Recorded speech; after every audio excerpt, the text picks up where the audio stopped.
Welcome back to the Lovin Dubai show. Our guest today is a man who's shown us that the sky is the limit. He is a former professional footballer, an actor, the first Emirati yoga instructor and movie director and entrepreneur. Welcome to the show, Mohammed Faisal. How are you doing? Thank you for having me. I'm doing very well. It's a great morning and thank you. It's a pleasure to meet you guys. Well, basically, quick story. So I'm half Emirati, half English. Okay. Born and raised in Dubai. Ever since I was very young, I was always into sports, did many different types of sports, gymnastics, mixed martial arts, but football was the focus. And, growing up, I would go to England and have trials in, many different teams over there as a goalkeeper. But I ended up playing here in the UAE for Al Wasl Club for a while, since from the age of, say, 10 till I was about 20.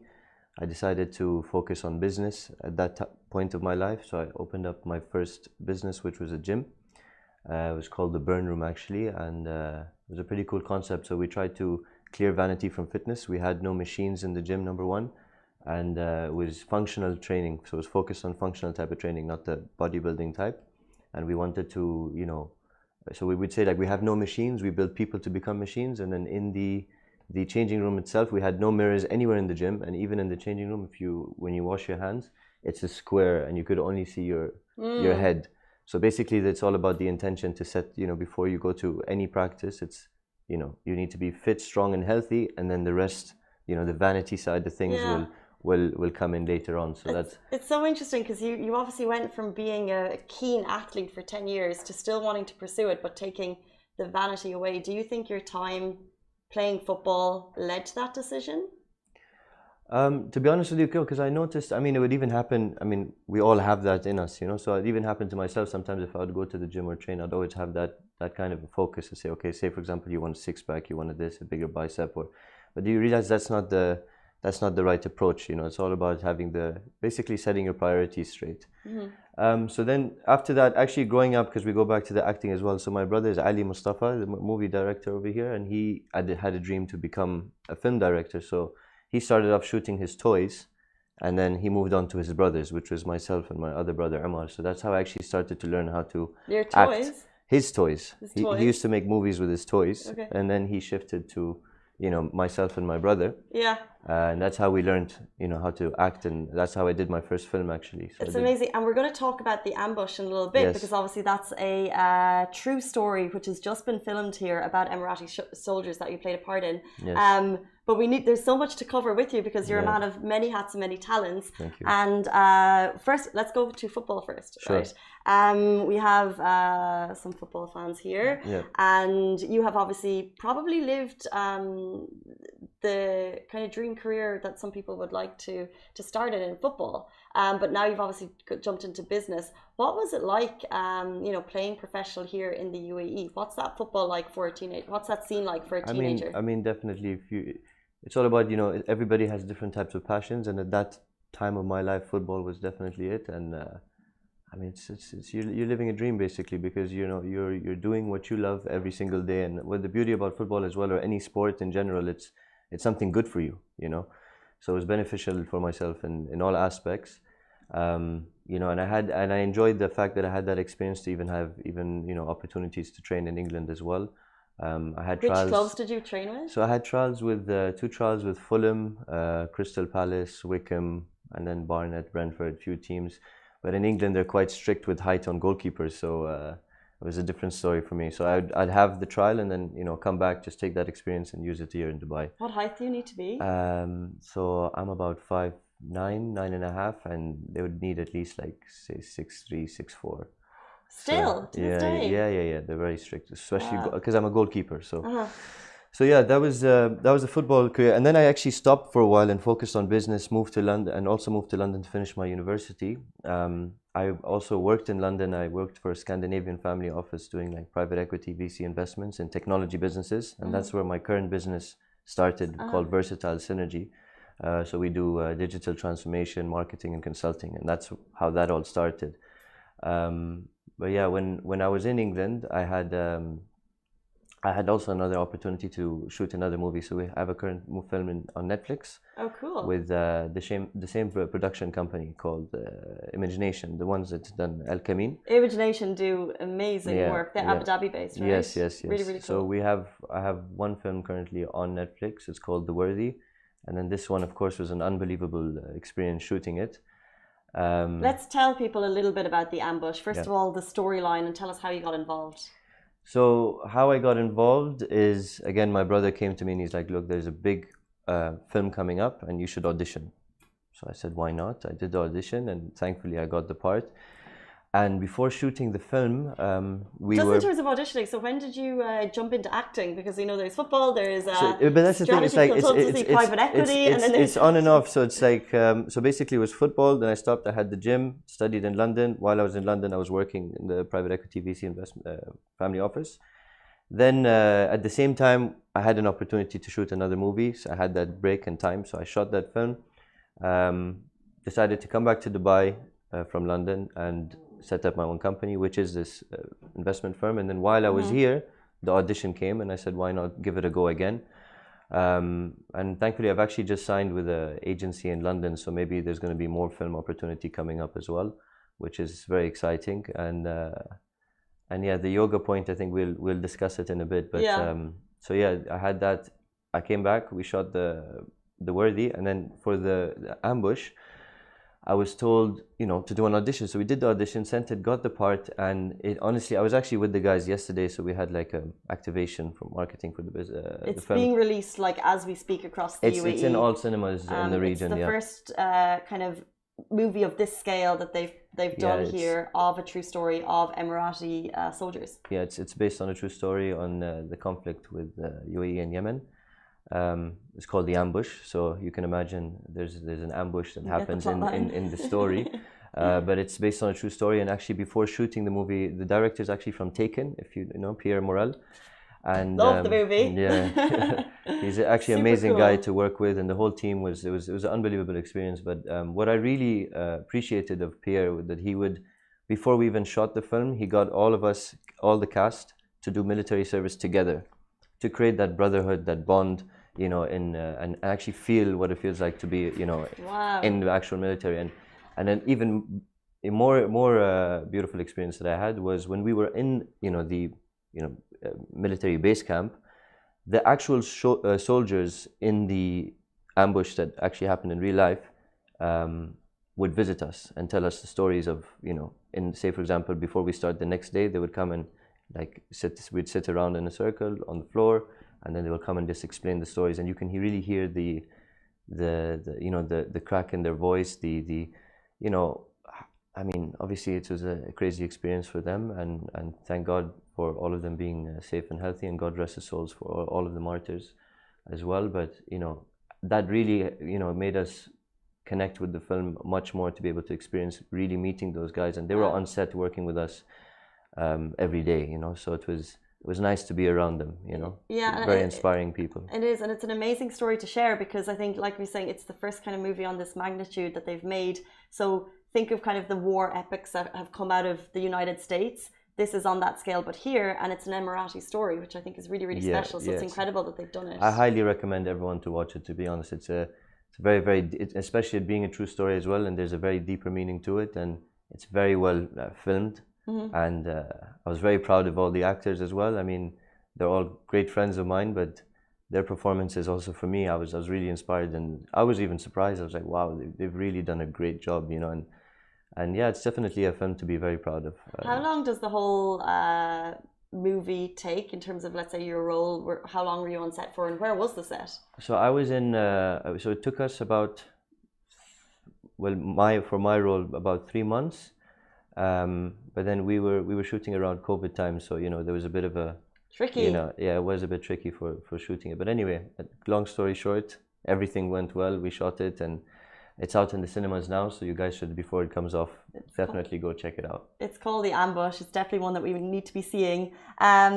So we've discussed football. We've done football. We've discussed a little bit of private equity and investments and business. But also another thing to note about Mohammed is he is the first ever Emirati yoga instructor. Actually, there's one of the first male. Male. Yeah, currently we're looking around to see if there's another. But for me, it's not really about the first or not first, so long as we're building that community. And you went to be honest to with you, Thailand? I went to Thailand. I mean, honestly, this was a transformational experience for me, and I highly recommend anyone to do it. Whether you want to teach yoga or not, just having that type of experience really transforms you. And so basically, as life happens to all of us, we go through our ups and downs. And say a year ago, I was going through a down, and mentally, everything in my life. I mean, everything in my life was fine, but mentally I wasn't there. So there was something blocking, my peace basically. And I started yoga, and it really started to help me out. And the more I went, the more addicting it was, the more I felt the benefits of it. And then it really slowly started to pull me out of that situation. And then I started to think a lot about it, and I was like, you know what, if I can generate the same impact that yoga had given me to others, I'd be truly blessed. So the only solution to that was to go and learn how to teach. A lot of us struggle with mental health, and it's great that you're sharing this now, but what actually inspired you to do yoga? Like, what was the moment that you're like, maybe this will help me? Was it a person? Or? To be honest, I saw it was a commercial. I was just on my Instagram, and there was a sponsored ad, and it just said stress relief yoga. Wow. And I was like, okay, I'm feeling a bit stressed, so maybe I should check it out. So I did, and it's honestly, it's just by that one. It's crazy what one decision in your life can make. And I mean, now I'm teaching, and it's a beautiful experience. I actually want to touch on one thing. So when I was in Koh Phangan, an island in Thailand. So I was there for 2 months. The first month was the teaching, and then I spent an extra month there just teaching the locals. I had like basically an open villa. People could come in and just whoever, they put their names on the list, and I teach free yoga to the locals. So cool. But I do it a little bit differently because number one, I write poetry, and in our culture in the UAE and Middle East, poetry is very important. I write my poetry in English. And in Shavasana, which is the end, the resting pose, is a perfect time to use that. And I always base my classes off a theme, so something important in life, because I love the mental aspect of yoga as well, not just the physical side. So say gratitude, acceptance, patience, intention, whatever it may be, I'll write a poem around the theme. Now, on my exam in Thailand, I had the practicum. So we had a paper exam, we had written one, and then we had the practicum where we had to teach.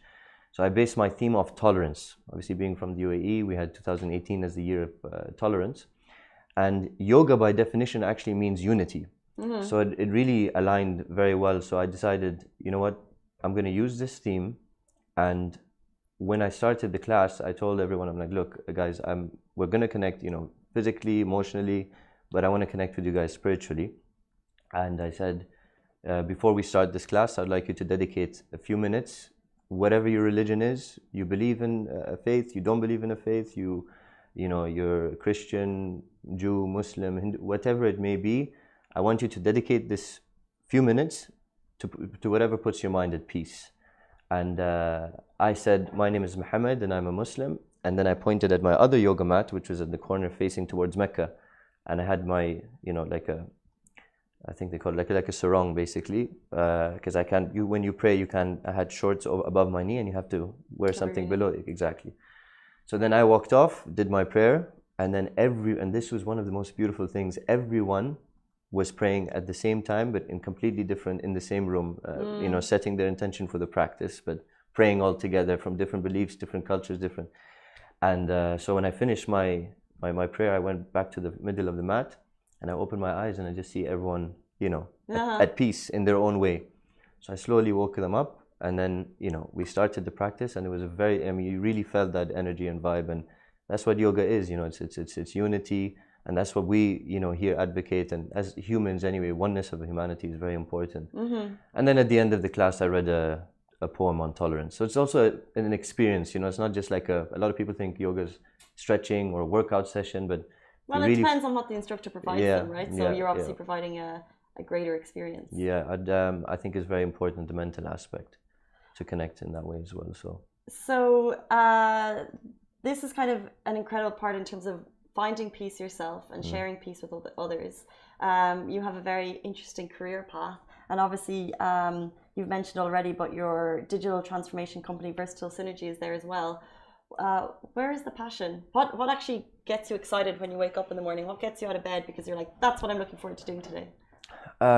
Honestly, it's like just generating, positive impact you know, in others, and that automatically, you know, follows through to yourself, you know. So whether it be yoga, whether it be being part of a film that, you know, for example, El Camine, when you watch it, you walk out that cinema, you really, you know, it's a very emotional film and you really feel it. Whether it's that or whether it's even in my business, for example, in my business, you know, the reason why it even started was because, you know, I noticed that a lot of companies would just try and capitalize on one opportunity, okay, and not focus on long-term relationships. And for me, I think it's in life, in anything in life, it's all about, you know, building a long-term sustainable relationship. So what we... So sorry, the Instagram is cut if you just press X. Sorry, Facebook. So yeah, it's about building long-term relationships. So normally when we would get a quote from, you know, other companies, it's, you know, costs you an arm and a leg, and then, you know, you have this, you know, uncomfortable feeling where you have to make a decision and you don't know if you're going to work again with them long. So what we wanted to do is give, you know, fair, affordable rates to our clients, and then, you know, over time, you know, because, you know, I'm in a good place to be able to leverage, you know, my network as well, to be able to, you know, assist businesses as well as the services we provide. So there is that opportunity for the long-term benefit for both. So again, so long as you make a win-win situation, and to answer your question, on the business side, generate impact, make people comfortable, you know, give them fair rates, focus on long-term. Yoga is also quite similar, but in a completely different, in a different way. I mean, so my clients, when, you know, we like, I build really nice relationships with them, you know, we're quite close. You know, sometimes after the session, we have really nice, deep conversations just about life, and it's not a one-way thing. It's a two-way thing. Even in yoga, so if I'm teaching, I'm also learning every time from the people what I'm doing right, what I'm doing wrong. You know, so long as that, to answer your question, so long as there's constant benefit for both, so it's creating a positive impact all around. Definitely, yes. What's really cool about this show is that we get to speak to people from all across the UAE who have interesting stories that may not be heard. So it's really fun for us to get to know you a little bit better. Thank you for sharing your story this morning. Thank you for having me. I appreciate it. Not at all. And your tags will be below if anyone wants to get in touch with you. Sure. Based on any of the things that we've mentioned today. Guys, that is it for us on the Lovin Dubai show. Thank you so much for your time. Thank you. We're back with you every single weekday morning, same time, same place. Stay safe and wash your hands. Bye-bye.